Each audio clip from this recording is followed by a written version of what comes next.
आधी रात को वो अचानक अपनी बेटी के कमरे में गया, पानी का गिलास उठाया और उसके ऊपर फेंक दिया। बेटी पूरी तरह से चौंक गई थी। वो अपनी बेटी को लेकर जैसे ही कमरे से बाहर निकली, सामने से एक लुटेरा आ गया। जूडी ने अपनी बेटी को खींचा, मुड़ी और लिफ्ट में घुसकर दरवाजा बंद कर लिया। इस बंगले में कुल 4 मंजिलें हैं। तीसरी और दूसरी मंजिल पर लुटेरे थे। वो लोग पहले चौथी मंजिल पर थे और अब सिर्फ ग्राउंड फ्लोर से ही वो लोग भाग सकते थे। तीसरी मंजिल के लुटेरे ने ये देखा तो वो दूसरी मंजिल के लुटेरे के साथ ग्राउंड फ्लोर की तरफ भागा। इस मुश्किल घड़ी में बेटी ने अचानक अपनी माँ को याद दिलाया कि हम तीसरी मंजिल के सेफ रूम में छिप सकते हैं। जूडी ने तुरंत इमरजेंसी बटन दबा दिया। लिफ्ट जैसे ही नीचे पहुंची, वापस तीसरी मंजिल की तरफ जाने लगी। जब तक लुटेरे सीढ़ियों से तीसरी मंजिल तक पहुंचते, उस समय का फायदा उठाकर उसने अपनी बेटी को लिफ्ट से बाहर खींचा और सेफ रूम में घुस गई। लुटेरों के अंदर आने से बस 1 सेकंड पहले उसने सेफ रूम का दरवाजा बंद कर दिया। शांत होने के बाद जूडी ने तुरंत पुलिस को फोन करना चाहा, लेकिन वो लोग आज ही इस घर में शिफ्ट हुए थे। सेफ रूम का टेलीफोन लाइन अभी तक नहीं जुड़ा था, इसलिए बाहर किसी से बात करने का कोई तरीका नहीं था और उन्हें ये भी नहीं पता था कि ये लुटेरे यहाँ क्यों आए हैं। वो सिर्फ घर के स्पीकर से लुटेरों को डरा सकती थी। उसने झूठ बोला कि उसने पुलिस को फोन कर दिया है और पुलिस के आने से पहले उन्हें यहाँ से चले जाने को कहा, लेकिन उसे नहीं पता था कि इन तीनों लुटेरों को पता था कि वो आज ही आए हैं और सेफ रूम का फोन भी चालू नहीं है, क्योंकि सैम ही वो वर्कर था जिसने ये सेफ रूम बनाया था। लेकिन जूडी का स्पीकर सिर्फ एक तरफा था, इसलिए लुटेरे जो कह रहे थे वो उसे बिल्कुल सुनाई नहीं दे रहा था। इसलिए लुटेरों ने कागज और पेन लिया और जूडी को लिखकर बताया कि उन्हें जो चीज चाहिए वो उसी सेफ रूम में है। अगर जूडी सेफ रूम का दरवाजा खोल देगी तो वो उन दोनों मां बेटी को बिना कोई नुकसान पहुंचाए जाने देंगे। लेकिन जूडी कोई बेवकूफ नहीं थी, वो उनकी बातों में कैसे आ सकती थी। उसने साफ मना कर दिया। इस बात ने लुटेरों को पूरी तरह से भड़का दिया। उनका लीडर डेविड दूसरी मंजिल की छत तोड़कर जबरदस्ती सेफ रूम में घुसना चाहता था, लेकिन सैम ने बताया कि अगर वो सीमेंट की दीवार तोड़ भी दे तो भी अंदर एक बहुत ही मजबूत स्टील की प्लेट है जिसे बाहर से बिल्कुल नहीं तोड़ा जा सकता। अब सिर्फ एक ही रास्ता था कि उन दोनों को खुद दरवाजा खोलने पर मजबूर किया जाए। दीवार तोड़ने की वजह से जो आवाज हुई थी वो पड़ोसियों ने सुन ली थी और पड़ोसी गुस्से में अपनी दीवार पीट रहे थे। माँ और बेटी ने जब ये देखा तो वो भी जोर जोर से दीवार पीटने लगी और मदद के लिए चिल्लाने लगी, लेकिन सेफ रूम की मजबूत दीवारों के बाहर उनकी आवाज किसी को भी सुनाई नहीं दे रही थी। तभी अचानक सैम की नजर दरवाजे के बाहर रखे गैस सिलेंडर पर पड़ी और उसे एक आइडिया आया। वो तुरंत एक लंबा पाइप लेकर आया और दीवार के वेंटिलेशन पाइप में छेद करके गैस को सेफ रूम में भरने लगा ताकि वो दोनों बाहर आ जाए। जूडी ने कैमरे में ये सब देखा तो उसे लगा कि वो दीवार तोड़ने की कोशिश कर रहे हैं। उसने अपनी बेटी को समझाया कि डरने की जरूरत नहीं है, सेफ रूम के चारों तरफ मजबूत स्टील है, वो इसे कभी नहीं तोड़ सकते। लेकिन इसके बाद लुटेरों ने जो किया उसने मां बेटी के होश उड़ा दिए। सैम ने पाइप को वेंटिलेशन में डाला और जैसे ही गैस सिलेंडर का वाल्व खोला, एक बहुत ही तेज गैस की बदबू सेफ रूम के अंदर भर गई।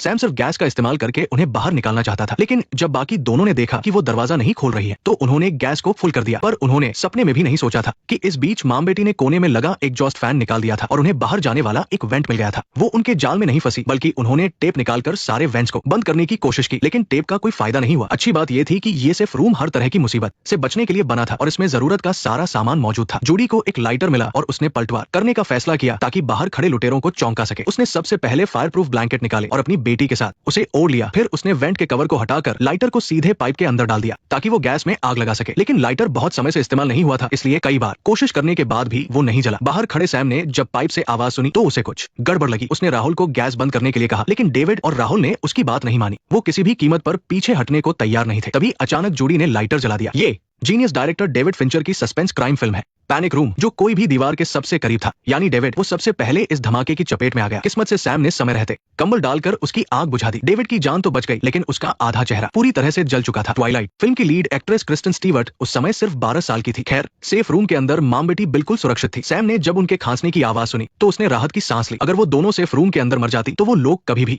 अंदर रखे $30 लाख नहीं निकाल पाते। जैसे ही राहुल को पता चला कि अंदर इतना पैसा है, उसके मन में लालच आ गया। उसने डेविड को अकेले बाहर बुलाया और कहा कि अब मामला काफी उलझ गया है, इसलिए उसे पैसों का 1/3 हिस्सा चाहिए। हालात देखते हुए डेविड ने कोई बहस नहीं की और तुरंत उसकी बात मान ली। लेकिन जब राहुल ने देखा कि वो इतनी आसानी से मान गया है तो उसने अपनी बात बदल दी और कहा कि उसे आधा हिस्सा चाहिए। डेविड को उसकी इस लालच पर बहुत गुस्सा आया और वो उससे लड़ने लगा। ये घर उसके पिता की निशानी थी, राहुल ने तो कुछ किया भी नहीं था, तो फिर उसे आधा पैसा क्यों मिलना चाहिए। उन दोनों के झगड़े की आवाज बढ़ती ही जा रही थी, जिसकी वजह से सैम का ध्यान भी उनकी तरफ गया। इसी बीच जूडी और उसकी बेटी को एक टॉर्च मिली और उन्होंने दीवार के छेद से सामने वाली बिल्डिंग में रहने वाले लोगों को इशारा करने की कोशिश की। बड़ी मुश्किल से उनका ध्यान तो गया, लेकिन उन्होंने सपने में भी नहीं सोचा था कि वो मदद करने के बजाय सीधा अपनी खिड़की के पर्दे ही गिरा देंगे। माँ और बेटी ये देखकर पूरी तरह निराश हो गई। तभी जूडी ने कैमरे में देखा कि सारे लुटेरे दूसरी मंजिल पर जमा होकर कुछ बात कर रहे हैं। तीसरी मंजिल के बेडरूम में कोई नहीं था, इसलिए उसने मौका देखकर सेफ रूम का दरवाजा खोला और तेजी से बेड के पास जाकर अपना फोन उठाने लगी, लेकिन गलती से टेबल लैंप जमीन पर गिर गया। इसकी आवाज से नीचे खड़े लुटेरे अलर्ट हो गए। किस्मत से जब तक लुटेरे बेडरूम तक पहुंचे, जूडी अपना फोन लेकर सुरक्षित तरीके से वापस सेफ रूम में आ चुकी थी। लुटेरों को नहीं पता था कि जूडी बाहर क्यों आई थी। उन्होंने जल्दी से जाकर चेक किया तो उन्हें सिर्फ एक चार्जर मिला। सैम समझ समझ गया कि जूडी अपना फोन ले गई है, लेकिन वो घबराया नहीं, बल्कि उसने हंसते हुए अपने साथियों को बताया कि सेफ रूम के अंदर बिल्कुल भी नेटवर्क नहीं आता, फोन मिलने के बाद भी वो किसी को कॉल नहीं कर पाएगी। और बिल्कुल ऐसा ही हुआ। सेफ रूम के अंदर जूडी को भी ये बात समझ आ गई। उसने दीवार के छेद में भी फोन डालकर देखा, लेकिन उसे एक भी सिग्नल नहीं मिला। पर जूडी ने हार नहीं मानी। उसे अचानक याद आया कि भले ही सेफ रूम की फोन लाइन चालू नहीं है, लेकिन बंगले के बाकी हिस्सों की लाइन तो चालू है। अगर वो उस तार को ढूंढ ले तो शायद वो पुलिस को फोन कर सकती है। इसलिए उसने दीवार का पैनल खोला और अंदर से फोन की तार खींचने लगी। तभी बाहर सैम ने सेफ रूम के अंदर की आवाज सुनी और वो तुरंत समझ गया कि जूडी फोन लाइन खींचने की कोशिश कर रही है। उसने जल्दी से दीवार का ढक्कन खोला, लेकिन इससे पहले कि वो कुछ कर पाता, जूडी ने फोन की तार अंदर खींच ली। सैम को लगा कि अब गड़बड़ हो जाएगी, इसलिए वो तार काटने के लिए तेजी से नीचे भागा। लेकिन जब तक वो तार काटता, जूडी ने उस तार को फोन में लगाकर सफलतापूर्वक अपने पति को कॉल मिला लिया था। हालांकि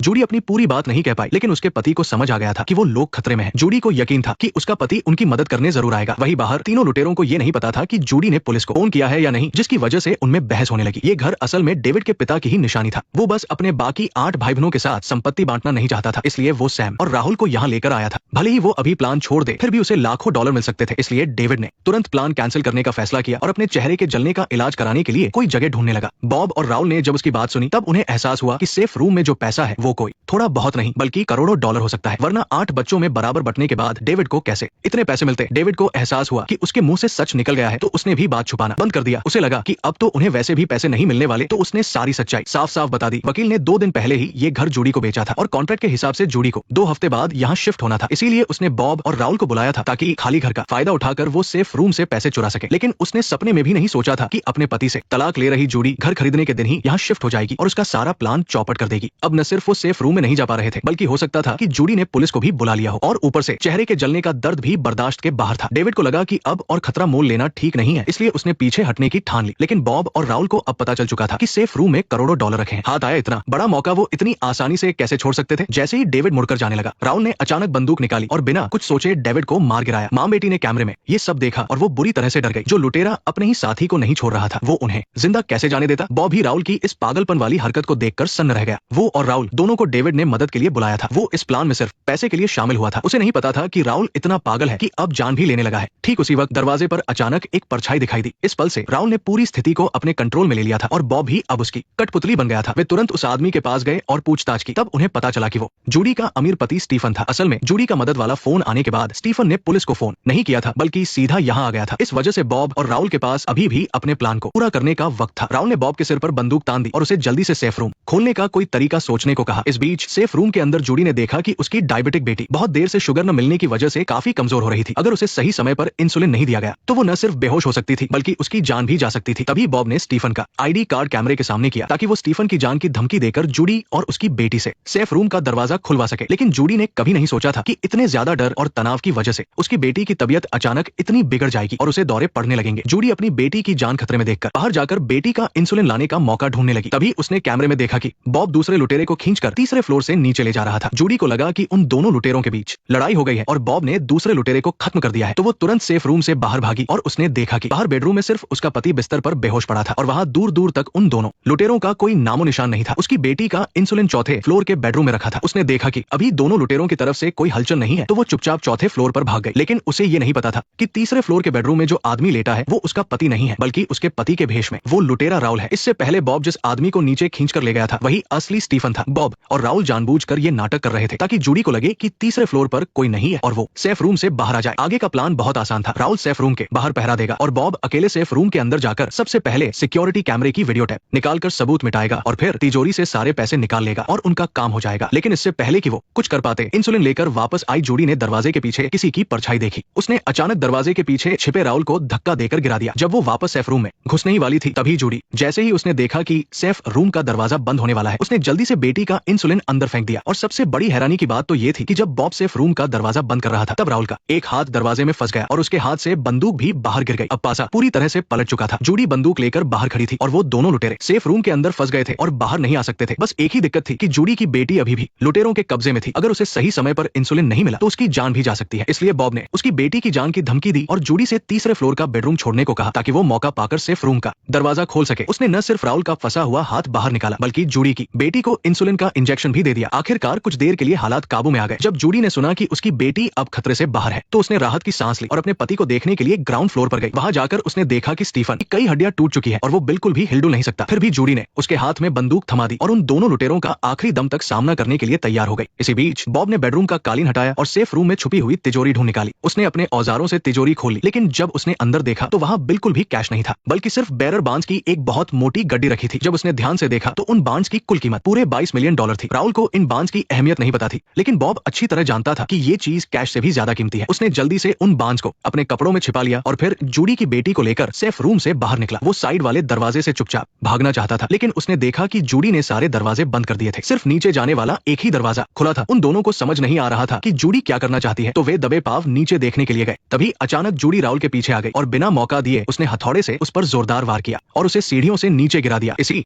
मौके का फायदा उठाकर बॉब तुरंत पिछले दरवाजे से बाहर भागा। वो बिना सोचे दीवार फांद कर भागना चाहता था, लेकिन उसने सोचा भी नहीं था कि राहुल जिंदा बच जाएगा और अपने जख्मी शरीर को घसीटते हुए वापस ऊपर आ जाएगा। जूडी ने जैसे ही ये देखा, उसने तुरंत अपने पति से राहुल पर गोली चलाने को कहा, लेकिन स्टीफन की हड्डियां टूटी होने के कारण उसने कई गोलियां चलाई पर एक भी राहुल को नहीं लगी। अब तक राहुल पूरी तरह पागल हो चुका था और उसका बस एक ही मकसद था, उनके पूरे परिवार को जान से मारना। जूडी ही घर में इकलौती इंसान थी जो लड़ सकती थी, तो वो तुरंत आगे बढ़ी और राहुल से भिड़ गई। उसकी बेटी ने जब देखा कि उसकी मां कमजोर पड़ रही है, तो उसने अपने हाथ में पकड़ी हुई सिरिंज को कसकर पकड़ा और बिना कुछ सोचे राहुल पर झपट पड़ी और उसे बुरी तरह गोद डाला। जब राहुल को दर्द हुआ तो उसने उल्टे हाथ से बेटी को दूर फेंक दिया। जैसे ही वो जूडी को जान से मारने के लिए मुड़ा, तभी बॉब अचानक वापस आ गया और उसने जमीन से बंदूक उठाकर एक ही गोली में राहुल को ढेर कर दिया। तभी पड़ोसियों का फोन आने पर पुलिस भी वहां पहुंच गई और उन्होंने उस पूरी हवेली को चारों तरफ से घेर लिया। आखिरकार बॉब भी पुलिस से नहीं बच पाया। जब वो हार मानकर अपने हाथ ऊपर कर रहा था, तब उसके कपड़ों में रखे वो 2 करोड़ से भी ज्यादा के बांड्स हवा में उड़ गए। पैसों के लिए शुरू हुई ये खूनी जंग आखिर में बस एक खाली धोखा साबित हुई। जिन बांड्स के लिए उन्होंने जान दाव पर लगाई थी और एक दूसरे के खून के प्यासे हो गए थे, वो बांड्स अब रद्दी कागज की तरह हवा में उड़ रहे थे, जो इन लालची लोगों के लिए एक बहुत बड़ा तमाचा था। बॉब को जो थोड़ी देर की कामयाबी मिली थी, वो बस एक छलावा थी। पुलिस के आने से आखिरकार सब कुछ मिट्टी में मिल गया। सच तो यह है कि पैसा इंसान के अंदर की बुराई तो जगा सकता है, लेकिन वो लालच का गड्ढा कभी नहीं भर सकता। ये सारा तमाशा आखिर में बिना किसी नतीजे के खत्म हो गया। इससे ये साबित हो गया कि इंसान की इच्छाएं जितनी ज्यादा होंगी, उसका अंजाम उतना ही बुरा होगा। नेक्स्ट पार्ट देखने के लिए वीडियो को लाइक करो।